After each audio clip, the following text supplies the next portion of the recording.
The Tom Woods Show, episode 990, bonus episode. Prepare to set fire to the index card of allowable opinion. Your daily dose of liberty education starts here. The Tom Woods Show. Hey everybody, Tom Woods here with another bonus episode of The Tom Woods Show. Of course, as you know, on these bonus episodes, I'm creating them in addition to the normal 5-day-a-week series of episodes you get. Well, sometimes I want to cover a topic that's a little off the beaten path or something that not everybody's going to be interested in, doesn't have directly to do with libertarianism. Well, in this case, it does have something to do with libertarianism, but at the same time, not everybody is interested in libertarian gossip and infighting and back and forth and stuff like that. So if you are too pure for this episode, that is fine by me. You can just pass it right on by. But for those of you who, of course, won't publicly admit it, but secretly in your heart of hearts crave drama of this sort, well, your guilty pleasure is bonus episode number 990 right here, because this is an episode of the Jason Stapleton program, or at least it's a portion of an episode of the Jason Stapleton program. Jason's a friend, as you know. I have a great deal of respect for Jason. He's a good man. He's just a good man. I don't have to agree with him on everything. He doesn't agree with me on everything, but he's a good, decent person, and that's a pretty darn good start, and I'd say he's a mighty fine libertarian as well. And I was on his program to talk about this whole brouhaha involving Nicholas Sarwark, who is the chairman of the Libertarian National Committee, who has been, there was a little thing on Twitter where he started attacking me out of the blue, and then it turned into an attack on me because I wouldn't sign the anti-fascist petition. So I've covered that on previous episodes, but the idea was, well, because he won't condemn this particular thing, well, we could only suspect that he... Yeah, well, as I've pointed out before, I also didn't really have a whole lot to say about Barack Obama, who was a little bit more significant in American history than the 12 neo-Nazis we have in the country. And yet, I just found it boring to spend time on Obama. I felt like that's being covered by a whole lot of other people, so it's boring for me. I have nothing else to say. It would be redundant for me to cover Obama. So instead, during the Obama years, I went after the neocons. I said, these people are another kind of sinister that's being overlooked, and so I'm going to cover that while everybody else is talking about Obama. So, okay, I'm a little bit idiosyncratic. I look for things that I think are not being hit quite enough. Whereas I feel like the neo-Nazi threat in America, which is completely non-existent, is being, if anything, way over-covered. So I'm not going to beat my breast in public about, oh my goodness, the neo-Nazi threat, and maybe my failure to mention it has... What's just stupid, right? Come on now. That's ridiculous. Yeah, that's just what the world needs now. More people talking about neo-Nazis, really. And it should be pretty clear based on, I don't know, everything I've ever said, and plus my episodes on fascism, how I feel about that. So no, I'm not going to sign some petition that basically the intent behind which is to imply that if you don't sign it, well, we can only suspect that you must be... I just don't go for that. Anyway, my full reasoning for my refusal to sign this drama queen petition that was being sent around among libertarians can be found at the show notes page for this episode, tomwoods.com/990. 990. I have a couple of things. One thing I wrote on Facebook, another that I wrote to my newsletter list. If you're not getting my email newsletter, I'm telling you, you just, you're killing me here, because I send out a lot of important stuff that does not necessarily go out onto the show. So I covered all that, and I explained myself. I think it should be clear enough. So anyway, I went on with Jason, and we talked about it. So that's what I'm going to play for you now, is my conversation with Jason. And then since then, Sarwark then asked to be on the Jason Stapleton program, and Jason really hammered him hard on this question and said, look, I listen to the Tom Woods Show every day. I don't know what you're talking about here.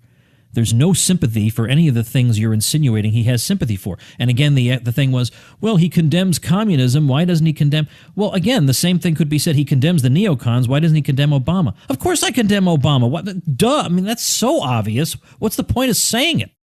When I had Lew Rockwell on recently, at the end of the episode, we went through the principles of fascism, which are not really the principles of libertarianism, as it turns out.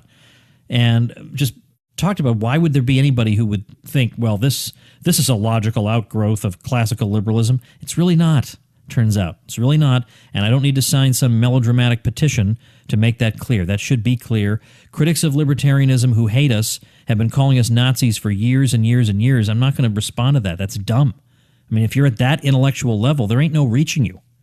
So anyway, Sarwark went on with Jason Stapleton apparently just the other day now, and Jason, who is very even-keeled, just kept hitting him on this, kept hitting him.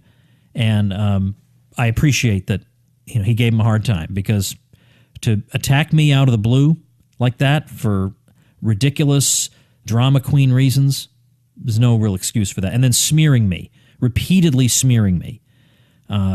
My listeners know that I'm an okay guy, as it turns out, right? We talk about a lot of libertarian topics on this show, and a lot of them gave Sarwark a piece of their mind. I'm not encouraging you to go do that. I think we've made our point, and I don't think this guy is a particularly important person in the grand scheme of things, but when you engage in career-destroying smears, you got to expect some pushback, and that's what he got. He calls this playing the victim. Woods is playing the victim. Yeah, how about that? I get accused of basically being probably a Nazi sympathizer. And, can you believe I flew off the handle about that? Huh? That Woods, what a victim he's playing. Well, yeah, I was a victim. I mean, some people play the victim when they're just being babies, but the word victim has an actual meaning. Like when somebody commits a crime, there is actually a victim. Well, when somebody does something that's morally wrong, there is often a victim, and I was a victim of libel, basically. So anyway, this is the longest setup I think I've ever had, or at least one of the longest ones in the history of the show. Let's turn it over to the Jason Stapleton program right now, and I hope you enjoy it. And again, if you're not interested in any of this, you think Woods should just move past it, I totally agree with you. I totally agree with you. But I had some people saying, but you know what, just for the record, why don't you throw this baby up there, make it a bonus episode so people don't want to listen to it, they don't have to. So off we go. Hope you enjoy it. Tom, welcome to the show. Glad to be here, Jason. Thanks. Well, first of all, before we get into the meat of it, I just want to know, it's been a while since we talked last. What do you got going on? What's new? Well, I am gearing up for episode 1000 of the Tom Woods Show. Yeah, so I'm doing a special event in Orlando for free with some fun folks. So tomwoods.com/Orlando is where to register if you want to have a lot of fun and cost you nothing. Yeah, excellent. Do you guys have another cruise? Are you and Murphy doing another cruise soon too?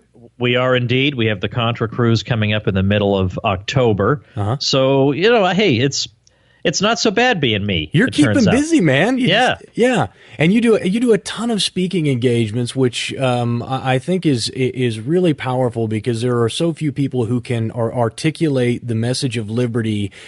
One of the things that I love about you, Tom, is that when I hear you speak, it's always funny. It's always entertaining. You really understand how to work a crowd and how to make it you're not beating against the pulpit preaching to people. You're telling stories and you're making it fun, and anyone who hasn't had a chance to hear you speak really should, because it's in my opinion, one of the best ways to move people towards the message of liberty. That's very kind of you to say. I'm doing my best. So let's talk a little bit about some of the recent stuff that's happened in the news, and more specifically stuff that's just going to appeal to libertarians a little bit on the inside baseball. But we've had a lot of white nationalist rallies that have come out, and inside of that, the Charlottesville one most prevalent. And inside of that, several people who call themselves or have called themselves libertarians, who are now aligning themselves with the white power movement. Most notably, I think Chris Cantwell was someone who had been on your show several years ago. And you had someone who put up, and I don't even know who it was, who stuck up a page called Liberty Against Fascism, which I'm unclear why you would even need to say that, because it's a straight contradiction in terms just in the title. But there was a letter written saying, we liberty followers don't believe in fascism and we reject it, and you should sign this letter saying that you agree with it. And you and a couple other people decided that you were not going to sign this, and that created a wee bit of controversy with Nicholas Sarwark, who heads up the Libertarian Party. Can you talk to me a little bit about that and kind of explain to me in your own words what happened? Sure. And by the way, I would say there are also plenty of people from the liberty movement who wound up in the Bernie Sanders camp. I'm sure you've come across this in social media. They used to be for Ron Paul. Now they're for Bernie. And you think, oh, yeah. Well, how did we completely mess that up? That you somehow went into. So the fact that people go off the rails is unfortunate, but it's not like that's never happened before. It's happened in all directions. But when it comes to this whole I have to get on the internet and tell everybody how much I'm against the Nazis thing, I don't go for that. I mean, first they want to make clear that I'm against slavery. I mean, what possible courage does it take to be against slavery in 2017? These people who are so at pains to let everybody know how opposed to slavery they are in 2017, these are the last people in the world who would have been against it in 1857 when it really counted, because these are people who crave attention and they want to be on the right side. They want to have all the fashionable opinions. Well, being anti-slavery was very unfashionable in those days, even in the North. So to that. But then fascism. So my view is I won't be satisfied till the Libertarian Party officially comes out against cancer. When are we going to get a petition against cancer that we can all get behind? The whole thing is so ridiculous. It's an insult to ask libertarians, in effect, to sign a petition saying we're against fascism. Obviously, we're against fascism. And if you're dealing with people who are so vacant that they can't see that, then get away from those people. There's no helping those people. And those people have been out there for years claiming that libertarians are fascists because they don't know what libertarianism is. They don't know what fascism is. We're the polar opposite of fascism. So when I've talked to my kids who want to know, well, what is fascism? I explain it to them and they say, oh, okay. So in other words, the exact opposite of everything you teach. Yes, right. So therefore, I don't feel the need to degrade myself by beating my breast in public to alert everybody of where I stand. I'm about the most anti-fascist person you could possibly be. So no, I'm not doing this. Not doing it. And particularly if just because somebody tells me you better sign this thing, well, now you really are sure I'm not doing it. Well, what do you think about the Libertarian Party's chair Nicholas Sarwark coming out on Twitter and attacking you, Jeff Deist, the Mises Institute in particular? I mean, well, first of all, let me ask you. Let me phrase it this way, because this is a question I've always wanted to ask you. You have politically, you're more of an anarchist. You fall kind of into that camp. Are you a voter? Like, do you engage in the political process at all? Well, no matter how I answer this, I'm going to upset somebody. But there's whatever it is, it's just the truth. And I know. No, I'm just saying because as you know, there are so many factions. Like there are anarchists who say you shouldn't vote. There are anarchists who say you should vote. There are whatever. Well, I when I see somebody decent, I actually do vote, and I don't think there's any moral problem with voting. I think voting is perfectly fine, and I've argued this on my blog. And if people want to take it up with me, they should do a search for the word voting on my blog before they come after me. Read what I have to say about it. So I voted for Ron Paul, for example. I thought, here's this guy who at that time was in his 70s, traipsing across the country, exhausting himself. I mean, I know he doesn't sleep well in hotels, so he must have been extremely haggard, and he was doing this to get our message out, and all I have to do is go pull a lever for the guy. It just seemed wrong not to. Right. Okay, well, that helps me because for many years, people have told me that, Tom doesn't vote, he doesn't engage in the political process. And so I guess your mission, how do you kind of see what you do and what your responsibility is? Is it an academic, or it seems at times that your angle is really more of an academic or an intellectual exercise rather than kind of an activist movement to create political change. And I may be misinterpreting it, and that's why I'm asking you. But how do you view it? I mean, are you viewing yourself as kind of a leader of a political movement? Because whether you like it or not, if you combine the audiences of me and you and say part of the problem with Dave Smith, you've got 100,000 listeners there, and you are a massive voice for the ideas that we all support. So how do you view yourself?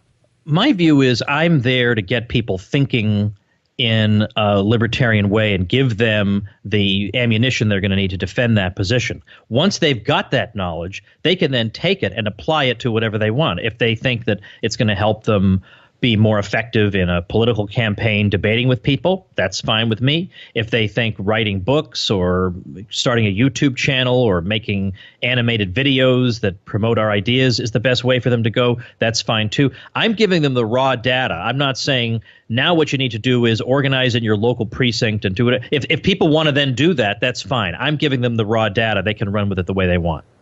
So then what do you say to a guy like Sarwalk, who's supposed to be heading up and trying to rally people to the libertarian cause and try and get more people involved in the political process, coming out and attacking specifically you? I mean, names you. I have the Twitter comments in front of me.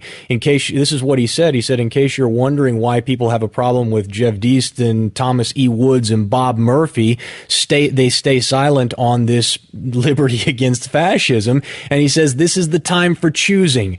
Or this isn't him, this is a reply to him. I can't hear their tortured apologies over the silence. What do you say to someone who comes out and attacks, of all people, the Mises Institute? This seems, number one, it seems counterproductive, and number two, it seems like he's just vying for controversy. Yeah, I mean, if I look at his Twitter feed, I already know where he's coming from, and it's not a good place. But I've basically left him alone because I don't pick fights with people for no reason. But if they attack me, then I respond. And first of all, he deserves congratulations for being the first libertarian ever to attack Bob Murphy, who's the co-host of my podcast, Contra Krugman. I've never seen anyone take offense at Bob Murphy, who's just out there fighting against Krugman. What is the problem with you? You're going to fight against Bob Murphy, the chairman of the Libertarian Party? So, of course, it goes to show I don't actually think his primary purpose is to build up the Libertarian Party. I think it's to broadcast to the establishment that, we have some views that are out of the mainstream, but we're, more or less we're on the same page with you guys. He tweeted out an article the other day by a left-wing writer on white privilege, on why being a straight white male really gives you so many advantages that how could you possibly screw that up? So typical left-wing lecturing. And he tweeted that out. And so my response, see, what helps is he has no sense of humor. He has a sense of humor of a doorknob. So I responded by saying, somebody must have hacked into the Twitter account of the chairman of the Libertarian Party because he's tweeting out left-wing articles about white privilege. I mean, I'm not letting him get away with this sort of stuff. But of course, all you have to do is look at what Bob and I do 24 hours a day. You can look at Bob's site. You can look at tomwoods.com. It's an awful lot. I mean, I'm not always right, but I sure do work hard, and I sure do produce a lot, and I have a lot of converts to show for it. So for him to come after me proves to me he's not trying to welcome. He wants to purge the party. Yeah, and the question I have, and that I wanted to get your opinion on, is why do you think that that's the case? Because I don't think it's even in question, Tom. The very idea that someone who has helped to build a modern understanding of what libertarianism is, I mean, the two names at the very top of that list are Tom Woods and Bob Murphy. So for him to, it's not even a question. I haven't talked to anybody who thinks that that's anything other than laughable. But the question is then what is the objective in doing that? Is he trying to move the Libertarian Party out of libertarianism and into some form of lukewarm progressivism, or is it something different? Or is he just stupid? I don't know that the guy's stupid. I don't think he's a moron. I don't think he has a genius IQ. I'll put it that way. But I think he strikes me as sort of a time-serving sort of guy. People tell me he's competent as an administrator, but I have suspicions. I think it could be that maybe being chairman of the Libertarian Party is not the world's most exciting thing, and maybe he's positioning himself for something else. And you don't lose points in the Koch orbit by criticizing Tom Woods. So let's just put it that way. You do not lose points for that. They make note of that, put a little check mark next to the box. So it could be anything like that. It cannot be, well, we need to purge ourselves of these questionable people, because in the society at large, nobody even knows who I am. Nobody's ever heard of me. There's no need to do this. This was to signal to everybody else the kind of party he wants. He wants to stamp his imprint on the party, drive other people out, so that then it becomes almost impossible to get the thing back on the right track. I think it's a purge it's a Stalinist style purge that's taking place. Well, and that's that leads me into my next set of questions, because one of the things that it appears he's trying to do is to get you guys to it's evidence in absence, right, or evidence of absence. It's proving a negative. So he's coming out and saying, well, you're a racist, you're a bigot, you're a white nationalist until you prove otherwise, and you can do so by signing this petition and this letter. And if you don't do that, well, then we're just going to make assumptions. And this is the same thing that progressives and both sides do it, I guess, if I'm being honest. But my question to you is, what's the state of, in your opinion, of our movement and what we're doing? When you look across at the Libertarian Party, which is really the only political voice that we have, what do you see, and what are your ideas for how we create change? Because see, if you'd answered the question differently, I would have phrased this differently. Because if you are interested in kind of political process, and you do want to try and see a change rather than just have an intellectual or academic, argument about what's the best society, then what do you think needs to change? Yeah, I was talking to Jeff Deist this morning, and we were basically agreed that right now libertarians are mostly, I think, talking to each other. And so the positioning is all just for our own consumption, to make clear, to try to shift the libertarian movement in particular ways, whether it's concern about racism, or whether it's warning about the right wing or the left wing, or whatever it is, whatever the tone or the character of the movement is going to be. That, I think, is what's shaping up before us. So what is to be done right now? I don't know, other than I want to try to build my side of this up as big as I can, because my side is the side that focuses on war in the empire, central banking, decentralization, the big issues. If somebody wants to smoke pot, they shouldn't be arrested for that. Yep, I agree with that. But really, that's not going to get you in trouble with the New York Times. And you know what? Ann Coulter was right when she said libertarians are, well, she used a different word. We'll say pansies. Because what she said was, it's not that hard to go on TV and say you're for legalizing pot, because no one's really going to come after you for that. Jeff Sessions maybe, but otherwise really nobody's going to come after you. But to say I'm against anti-discrimination law, well, you would get in trouble for that. Therefore, not a word out of these people about that. So that's just not who I am. I don't want to just be the chic, acceptable to the New York Times crowd. If I'm acceptable to the New York Times, I'm a failure. And I think our movement's a failure. Well, I think, and I think you're absolutely right. I talk a lot on my show about preaching to the choir, and I said I don't want that show to be this. We've got a rather large Facebook following now in our private group of, I don't know, 8,000 people or so now. We got to be getting close to that. And my big thing is, listen, I hope that we got a ton of people in here who don't really understand libertarianism. I hope we have people who are listening to the show that are brand new to these ideas and who don't understand a lot of them, and that we can use this group as a way to help educate and help bring people around, rather than this being a place where we abuse each other internally. And we've worked really, really hard to try and create that in that group. But I kind of view what I'm doing with this show as a way to reach out to people who are unhappy with their choices, and to show them, listen, this is a different way to look at the world, and let me show you how this creates more wealth and opportunity and more prosperity for everyone if we just follow these simple principles. And my frustration has been that there is no movement, there's no brand, and maybe it's wrong for me to look at it this way, but unfortunately we're a very communal people. We're very tribal, human beings are. And so there is this desire to assign a name to who you are and what you believe, and a flag to come under, and a particular ideology that you espouse. And I think it's difficult at this point, especially with stuff that like the chairman, Sarwalk, is coming out to want to align yourself with libertarianism. It makes it very difficult. And I actually sent him a note on Facebook about this, because he was crying or complaining that a bunch of people who aren't in the Libertarian Party are complaining about the Libertarian Party.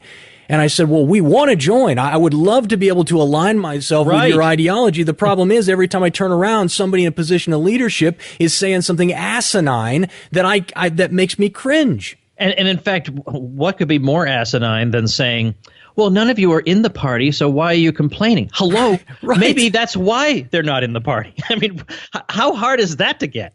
And it frustrates the life out of me. And so my biggest struggle, and please share with me your thoughts on this. My biggest struggle has been, okay, how do I create that? How do I create that thing that says, instead of us all getting together as some nameless, faceless horde of people out there who all agree on the same thing, how do we create something that really aligns us together? And the only thing I can see from a political perspective is to fight against guys who are who are attacking, the major voices of libertarianism today. Well, I appreciate you saying that, and I need to emphasize that this is not just a matter of he's ribbing me a little bit for not signing a petition. This is outright character assassination. It's out of context. It's quotations from 5 years ago that he kind of implies were said today in completely different contexts. I mean, it's tactics that I myself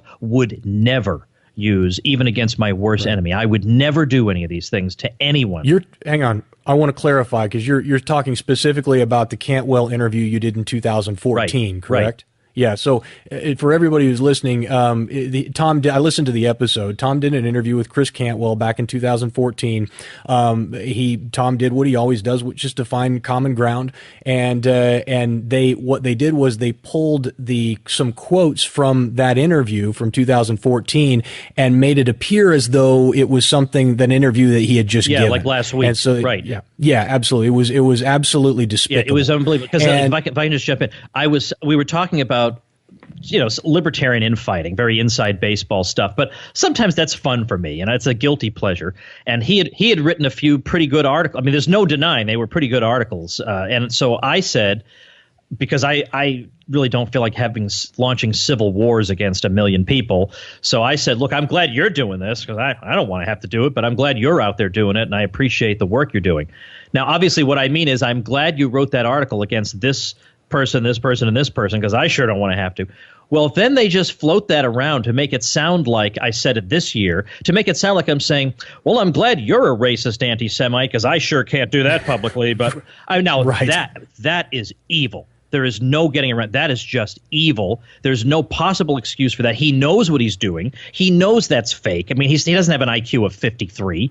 He knows that's fake. He knows it's a lot of times people get caught doing something and they say, I was taken out of context. So anytime you hear somebody say they're taken out of context, you think, yeah, right, buddy, sure. But in this case, that clearly and obviously is out of context. It's meant to destroy me. That's not just meant to say, well, we have two factions in the Libertarian Party and may the best one win. No, I mean, that and to this moment, I would not do that to him. I mean, the worst thing I've said, and even I shouldn't have even said this, was in one of my episodes, I just said, look, make of this what you will. I'm not saying it's not an honorable profession, but it's just like a poetic gift from the universe to me that Sarwark, the head of the Libertarian Party, also happens to be a used car salesman. I mean, that's just a gift from the cosmos to me. I'm not exactly sure how to use it. I haven't even unwrapped it yet. Okay, all right, I get you. That was a little juvenile, but that doesn't destroy him. That doesn't make him toxic. That's what he's trying to do to me. And I've been getting emails from, I better not say which states, but let's say the chairman of libertarian parties in different states. I didn't solicit these emails. They're just writing to me saying, I'm ashamed of what he's doing to you, and it's outrageous. This guy hasn't done 1/1,000,000th of what you've done. I guarantee you, I can already name them, because I'm having conversations with those same people. See, people think that I'm not engaged because I'm not part of the Libertarian Party, that I'm not deeply engaged with what's going on inside the LP. And in fact, I am. I have many people at very, very high levels in the LP that I communicate with on a regular basis. And there is just, I made a prediction at the end of this last election cycle that we would stop seeing growth out of the LP, and that people would stop coming, and that because of the decisions that were made prior to the last election. And I think that this type of stuff, the stuff that's going on right now, is only going to fuel that, and it makes me sad. It really does. I mean, all of the I guess as the world turns kind of stuff aside, this really frustrates me, because I believe in this message and I believe in these ideas, and it seems like the people who are in the best position to be advocating, who have the really the biggest pulpit right now, are doing everything that they can to purge and to distance themselves from the very best voices that we have. I wonder if they really view it that way, though. I mean, I think they think our priorities are wrong. I think their priorities are much more, I don't know, cultural leftist, and to make. I mean, you're not going to out transgender the left anyway. You can try all you like, but they're always. If you're going to say there's so much discrimination against transgenders, let's get rid of the government. No, people are going to say there's so much discrimination against transgenders. Why doesn't the government do something about that? So this is why they are, as Jeff says, Viagra for the state. Because they talk this way. They talk in leftist categories that straight white men have it really easy and all that. And that just leads into statist solutions. And they're not very good at talking people out of those, apparently. So then what do you say? Let's kind of close it down this way then. By what do you say to the guy who is looking at this entire situation and saying, I don't know what to do. I don't know if I should run for political office. I don't know if I should start a podcast. I don't know how I want to contribute, but I know that for us to see movement, and rather than a more slow decline, because that's my frustration, is I don't want to slow the decline. I want to turn things back. I want to start cutting into government. I want to start cutting into taxation. I want to create a freer and more prosperous place for us to live. And for the person who looks at the world that way, what do you say to that guy when he says, where am I supposed to plug in? Well, I would note that not everybody can do this as a full-time job. It may have to be your avocation. It may have to be something in your spare time. Some people are lucky they can combine their career with what they really want to be doing, they're passionate about. So even if it is something like taxes, and you're and you get into tax law, maybe you can help people evade as many taxes as possible. In other words, just if you can think of ways you can help as many individual people as come into contact with you as possible, that's a contribution. It doesn't have to be a world historic contribution, because only a handful of people in history ever make those. But you can improve the lives of specific people and decrease the amount of oppression in the world. There's a great YouTube channel, Freedom Tunes, that I love, that I actively support, because they make 3-minute hilarious animated videos that make our points. And I'm sorry to say, those 3-minute videos are going to do more to convert people than all my 45-minute videos put together. So that's somebody who's got a talent and then puts it to the service of what we're doing. So in other words, there are lots of ways. Just think about what are you good at? And is there any way you could put that to good use? Maybe you're good at selling things. Maybe you can write really good sales copy. All right, well, I wouldn't necessarily recommend the LP at the moment, but there are libertarian outfits that could use that skill to raise money, for example. Many different things you could do. Or you could just earn a boatload of money and give it to libertarian groups that you trust. All right, perfect, man. Basically, I think that what you're saying is move, take action, do something. Don't sit on the sidelines and complain that the world is the way it is. Actively move to change it where your talents and skills lie. Would that be fair? Yeah, exactly. Okay. So you got a new website, tomsfreebooks.com. Tell me about that. Yeah, tomsfreebooks.com takes you to where I've been releasing free ebooks. You can just download them and read them. So I've got a book called Your Facebook Friends Are Wrong About Healthcare. I just love that title. As soon as I came out with that, one of my friends said, you could do a whole series. Your Facebook friends are wrong about X and Y. Right, yeah. Because your Facebook friends are terrible. Right? They're like they're the ones. awful. the ones from high school who, haven't been hanging around with you lately, and so don't know the right opinions on everything. So I have a book called Bernie Sanders is Wrong, goes through his different ideas. So a lot of different ebooks that you can download and consume, get a lot of arguments to help build up your arsenal of arguments. So it's tomsfreebooks.com. And they're excellent, by the way. I've read many of them, and everybody should go there, tomsfreebooks.com, and get yourself some knowledge, learn a little bit about the issues, and then start working to actively change it. Well, man, Tom, I really appreciate you coming on and sharing your thoughts and being so open. And I just want to tell you, man, that you have a massive group of people who support you and everything that you do, and just keep doing it, man, because we need more voices like you. I appreciate that, Jason, and likewise.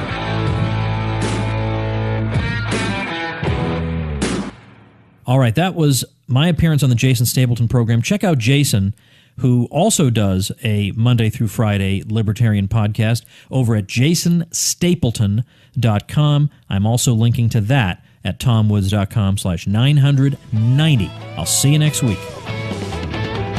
Become a smarter libertarian in just 30 minutes a day.